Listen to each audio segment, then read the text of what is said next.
నమస్తే. Welcome to AV foodies. ఈరోజు మన వీడియోలో స్పెషల్‌గా చేసే ఎగ్ గ్రేవీ కర్రీని చూపించబోతున్నాను.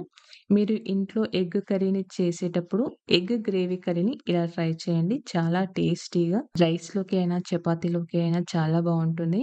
మరి సింపుల్‌గా అండ్ టేస్టీగా చేసి ఎగ్ గ్రేవీ కర్రీని ఎలా చేయాలో ఇప్పుడు చూసేద్దాం రండి. ముందుగా పాన్ తీసుకొని అందులో 1 టీ స్పూన్ ఆయిల్, కొద్దిగా కారం, కొద్దిగా పసుపు, చిటికెడు ఉప్పుని వేసుకొని ఆల్రెడీ బాయిల్ చేసి పెట్టుకున్న ఎగ్స్‌ని వేసుకొని అటు ఇటు టర్న్ చేస్తూ లో ఫ్లేమ్‌లో గోల్డెన్ కలర్ వచ్చే వరకు ఫ్రై చేసుకొని పక్కన పెట్టుకోండి. నెక్స్ట్ మరొక పాన్ తీసుకొని అది వేడయ్యాక 2 టేబుల్ స్పూన్ల ఆయిల్‌ని వేసుకొని 1 టీ స్పూన్ జీలకర్ర, 2 ఎండుమిర్చిని వేసుకొని ఫ్రై చేయండి.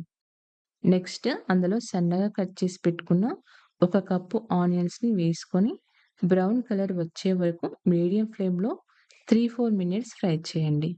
నెక్స్ట్ 2 టమాటోస్‌ని తీసుకొని ఇలా పేస్ట్ లాగా చేసుకొని వేసుకోవాలి. టమాటో పేస్ట్ పచ్చివాసన పోయేంత వరకు చక్కగా ఫ్రై చేసుకోండి. నెక్స్ట్ 2 టేబుల్ స్పూన్ల కారం, తగినంత ఉప్పు, హాఫ్ టీ స్పూన్ పసుపు, 1 టీ స్పూన్ ధనియా పౌడర్, హాఫ్ టీ స్పూన్ గరం మసాలాని వేసుకొని ఒక 2, 3 మినిట్స్ ఆయిల్ అంతా సెపరేట్ అయ్యేంత వరకు మధ్య మధ్యలో కలుపుకుంటూ ఫ్రై చేయాలి. అలాగే 1 టీ స్పూన్ అల్లం వెల్లుల్లి పేస్ట్‌ని కూడా వేసుకొని మరొకసారి కలుపుకొని ఫ్రై చేసుకోండి. తర్వాత 2 టీ స్పూన్ల శనగపిండిని తీసుకొని అందులో కొద్దిగా వాటర్‌ని యాడ్ చేసుకొని ఇలా కలుపుకొని వేసుకోండి. చక్కగా అంతా కలుపుకొని మరొక 3, 4 మినిట్స్ ఉడికించండి. శనగపిండి వేసాం కాబట్టి అడుగు మాడకుండా ఇలా కలుపుకుంటూ ఫ్రై చేసుకోండి. నెక్స్ట్ గ్రేవీకి సరిపడా వాటర్‌ని యాడ్ చేసుకోవాలి.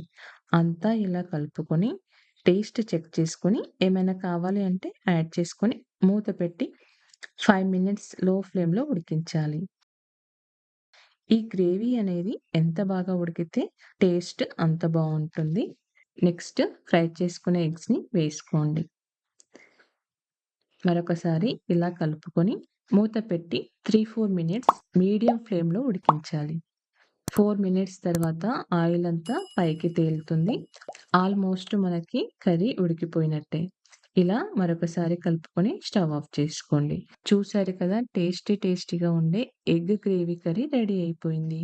మీరు కూడా ట్రై చేసి మీకెలా వచ్చిందో చెప్పండి. Okay friends. నా వీడియో గనక మీకు నచ్చినట్లయితే లైక్ చేయండి, షేర్ చేయండి, కామెంట్ చేయండి. అలాగే సబ్స్క్రైబ్ కూడా చేయండి.